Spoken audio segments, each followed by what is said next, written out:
Edwards college और नौजवान faculty teachers, देखें आपने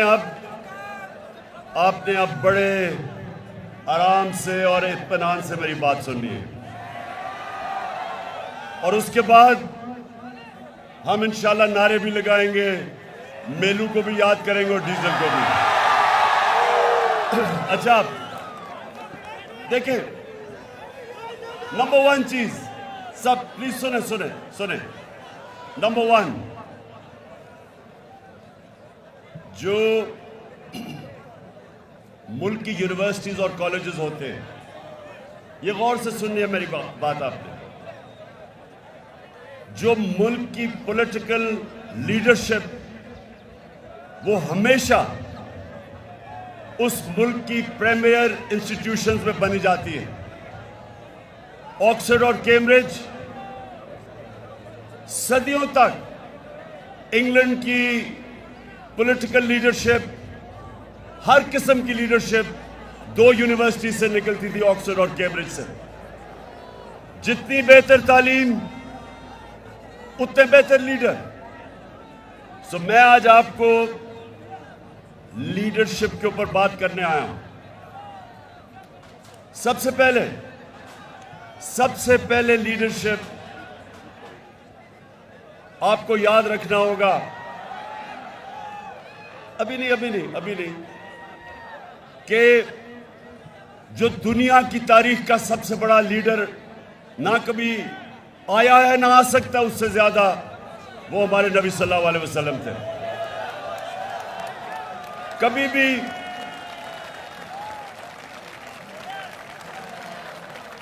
एक किताब है अंग्रेजी की, 100 ग्रेटेस्ट मैन। जो किताब है 100 ग्रेटेस्ट मैन, एक पता नहीं हार्ट उसका नाम है, उसने किताब लिखी हुई है। उसमें नंबर 1 जो दुनिया की तारीख का, वो कहता है सबसे ग्रेट आदमी वो हमारे नबी सल्लल्लाहु अलैहि वसल्लम थे। और वो क्यों थे? अब मैं देखिए आप फ्यूचर लीडर्स हैं, और मैं आपको बेसिक लीडरशिप की क्वालिटीज देना चाहता हूं।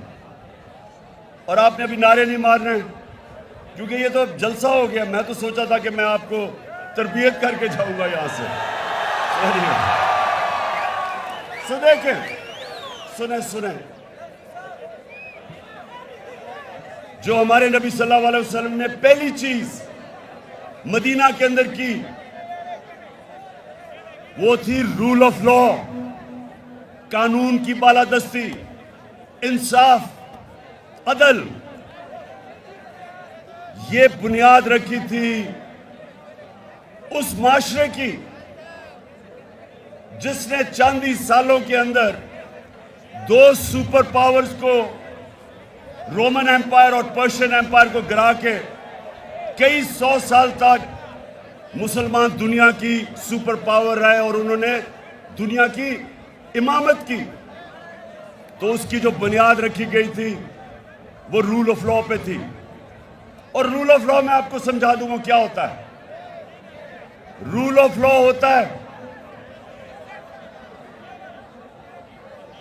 जो इंसान के माशरे को और जानवरों के माशरे को फर्क करता है।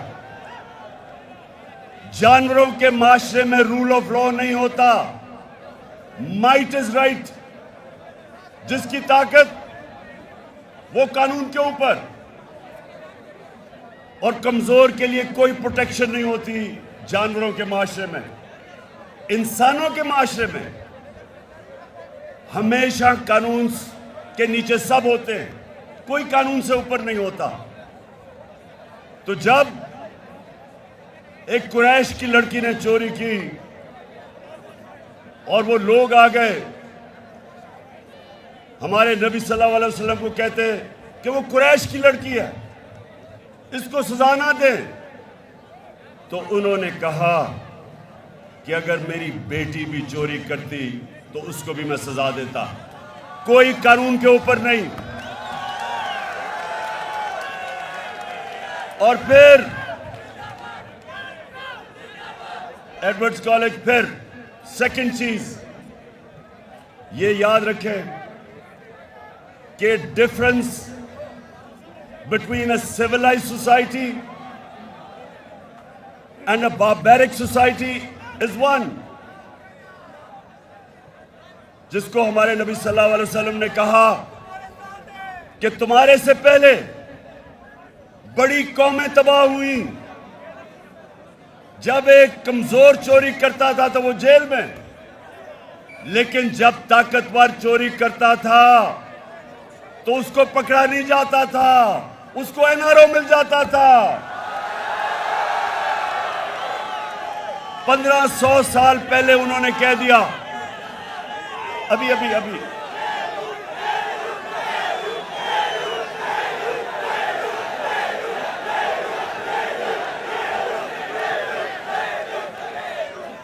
मुझे पता है आपने मेलू को दावत दी हुई है यार। अच्छा सुने, तो जब ये सुन ले कि आज दुनिया के अंदर जो हमारे नबी ने 1500 साल पहले कहा था, आज एक यूनाइटेड नेशंस के सेक्रेटरी जनरल, उसके नीचे एक पैनल जिसको कहते हैं फैक्ट आई पैनल, उसकी ड्यूटी लगी कि दुनिया में बताएं कि क्यों अमीर और गरीब मुल्कों के बीच में फासले बढ़ते जा रहे हैं। उस पैनल को कहा कि रिसर्च करो कि गरीब मुल्क क्यों गरीब होते जा रहे हैं और अमीर मुल्क क्यों अमीर होते जा रहे हैं। तो पैनल की फाइंडिंग ये थी कि गरीब मुल्क इसलिए गरीब हो रहे हैं, इसलिए नहीं कि वसाइल की कमी है, इसलिए गरीब हो रहे हैं कि वहां के जो रूलिंग एलीट, उनकी क़यादत, उनके पैसे वाले लोग एलीट, वो उनके मुल्क से पैसा चोरी करके मुल्क से बाहर भेजते हैं, ऑफशोर अकाउंट्स पे भेजते हैं, और उनका कानून उनको पकड़ता नहीं है। और जब ताकतवर या प्राइम मिनिस्टर या उसके मिनिस्टर जब वो मुल्क का पैसा चोरी करके बाहर भेजते हैं, मुल्क का दिवालिया निकल जाता है, मुल्क मकरूज हो जाता है, उस वो मुल्क में गुर्बत हो जाती है। तो अभी अब जरा सुने, अभी एक पाकिस्तान सारी कौम के सामने आज, एडवर्ड्स कॉलेज सुनो, सारी कौम के सामने आज हमारे जो आने वाले दिनों में तबाही का रास्ता है वो आपके सामने आ रहा है कि बड़े बड़े डाकू जो चोरी करके इस मुल्क का पैसा बाहर ले गए थे, इनको एनआरओ दिया गया, इनको डील करके इनके केसेस खत्म किए गए। मेफेयर की अपार्टमेंट्स जो पैनामा पेपर्स के अंदर पकड़ी गई थी, अरबों रुपए की, लंदन के सबसे महंगे इलाके में जो 4 अपार्टमेंट्स, जिसके ऊपर जब मरियम से पूछा गया तो उसने कहा मेरे पास लंदन तो छोड़े पाकिस्तान में कोई प्रॉपर्टी नहीं। और जब पैनामा में अपार्टमेंट्स पकड़ी गई तो उसका भाई हुसैन कहता अल्हम्दुलिल्लाह ये हमारी अपार्टमेंट्स और मरियम इसकी मालिका है। आज हमारे पाकिस्तान में अदालत में उसको बरी कर दिया। अब आज हम सारे सवाल पूछ रहे हैं,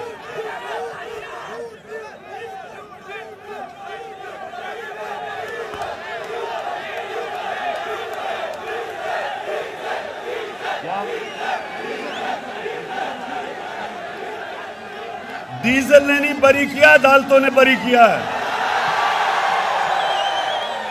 और ये क्यों हुआ है, ये जरा गौर से सुने। एक मिनट खामोशी, ये आपके लिए बड़ा इंपॉर्टेंट है। आपका मुस्तकबिल तबाही की तरफ जा रहा है। अगर ये इसी तरह सारे बड़े बड़े डाकुओं के करप्शन के केसेस अरबों रुपए के माफ होते रहे तो आपका मुस्तकबिल है। कोई मुस्तकबिल नहीं है इस मुल्क में। मैं इसलिए आज आप अपने यूथ के सामने आया हूं, अपने नौजवानों के सामने, कि आप जिधर आज पाकिस्तान खड़ा है, सुनो, जिधर आज पाकिस्तान खड़ा है, पहले चोरी करके पैसा बाहर ले जाओ। मुशर्रफ फिर उसको 2008 में एनआरओ दे, वो वापस आ जाओ। 10 साल मुल्क को लूटो, 4 गुना कर्जा मुल्क के ऊपर चढ़ा दो और फिर डील करके एनआरओ लेके फिर वापस आ जाओ और फिर लूटो।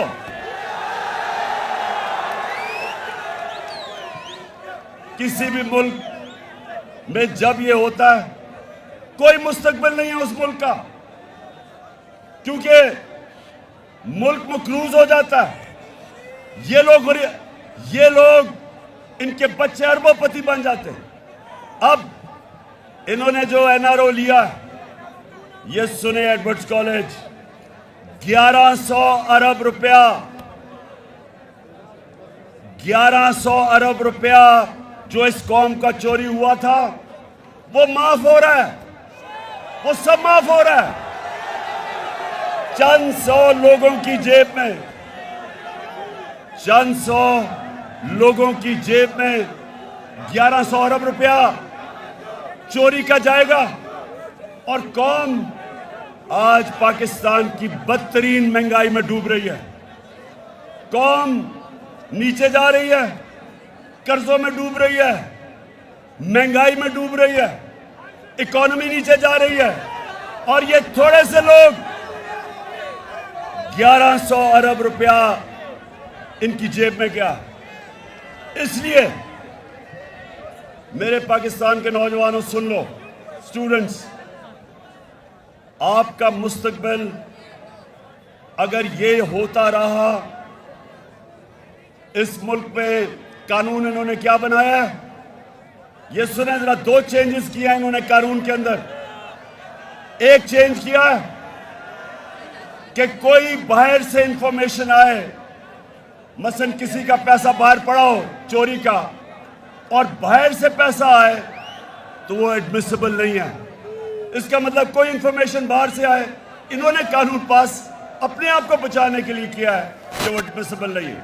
और दूसरा, सारी दुनिया में व्हाइट कॉलर क्राइम पकड़ने के लिए अगर मैं गवर्नमेंट में हूं, मेरे सासे मेरी आमदनी से बहुत बढ़ गए, तो मेरी जिम्मेदारी होती है बताए कि किधर से पैसा आया।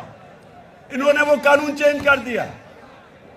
अब इनको पता है कि ये सारे जो 4 अरबों रुपए के महल्लात लंदन में, इनको पता है ये शरीफ खानदान के हैं, लेकिन ये कह रहे हैं नैब को कि तुम साबित करो कि इनके, वो कर ही नहीं सकते।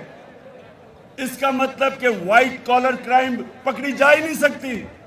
इसका मतलब कि पाकिस्तानियों को एक पैगाम दिया है कि अगर डाका मारना है तो बड़ा डाका मारो, छोटा चोर सिर्फ पकड़ा जाएगा, बड़ा डाकू या नहीं पकड़ा जाएगा। और आज मैं इस मुल्क के जो मुहाफिज हैं, मैं आज उनसे सवाल पूछता हूं,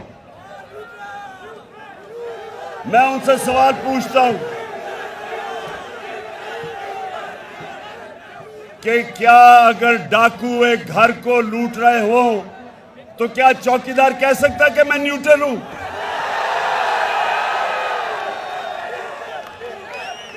घर वाले क्या कहेंगे कि मेरा घर लूटा जा रहा है लेकिन चौकीदार कहता है मैं न्यूट्रल हूं। पाकिस्तान लूटा जा रहा है इस वक्त, हमारा मुल्क तबाही की तरफ जा रहा है और जनाब वहां से कहते हैं जी हम तो न्यूट्रल हैं।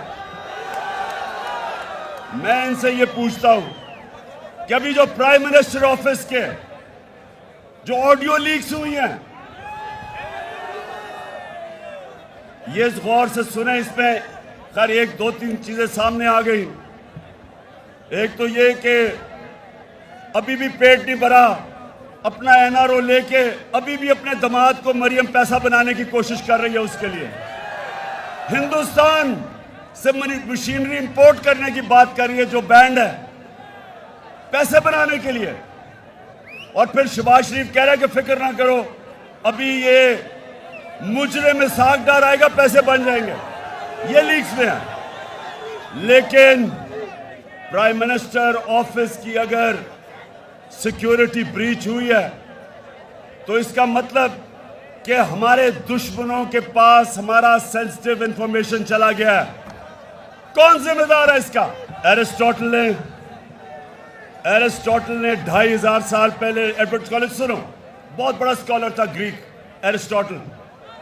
2500 साल पहले वो कहता है कि अगर माशरे में जुल्म और नाइंसाफी हो तो सब उसके खिलाफ खड़े होंगे, उसके खिलाफ जिहाद करेंगे और पॉलिटिकल होंगे, मुकाबला करेंगे जुल्म और नाइंसाफी का।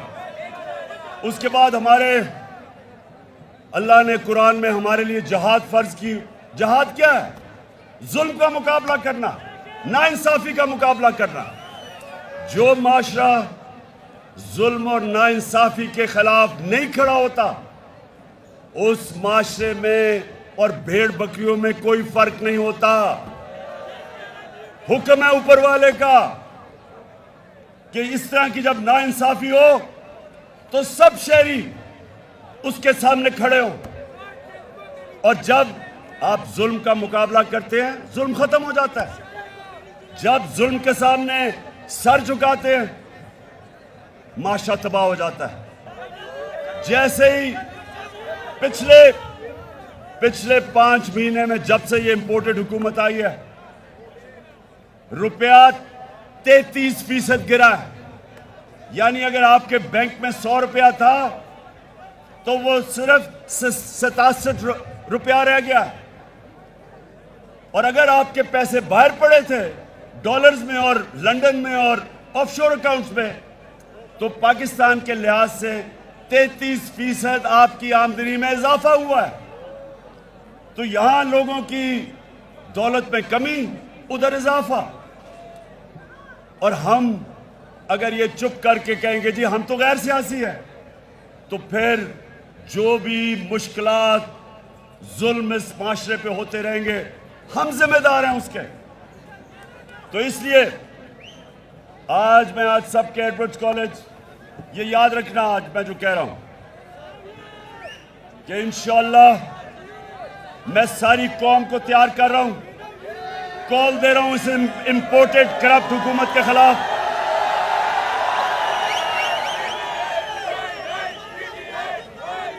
मुझे अगर अकेले भी निकलना पड़े, मैं इनके खिलाफ निकलूंगा।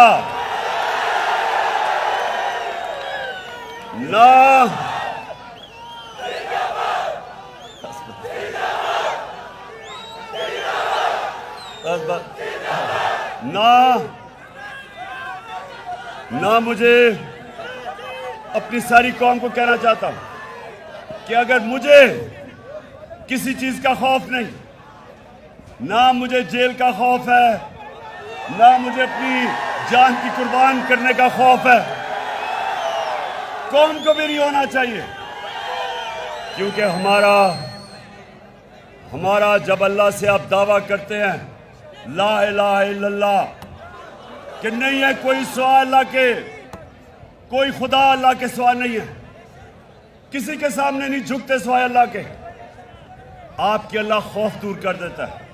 तो मैं अपनी कौम को भी आज तैयार कर रहा हूं कि मैं किसी सूरत ये जो मेरी कौम पे डाका डाला जा रहा है इन चोरों का, मैं ये कभी नहीं एक्सेप्ट करूंगा। और मैं अपनी कौम को तैयार करूंगा। कॉल की सारे मेरे इंतजार करना, और जब मैं कॉल दूंगा इंशाअल्लाह उसके बाद कोई वापसी नहीं होगी।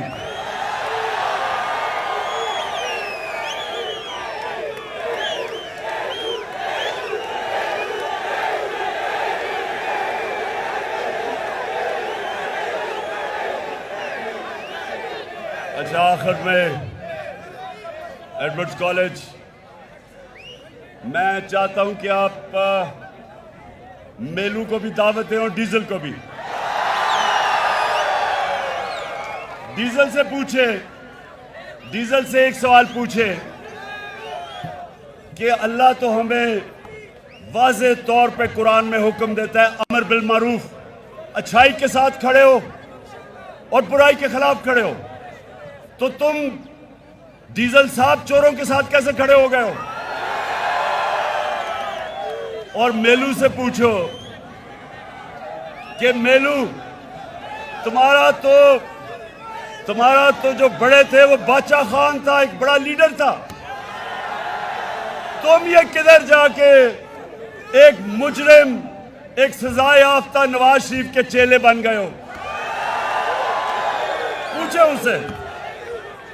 और एडवर्ड्स कॉलेज, मैं आप सबको आखिर ये कहता हूं, आपने बनना है फ्यूचर लीडर्स, और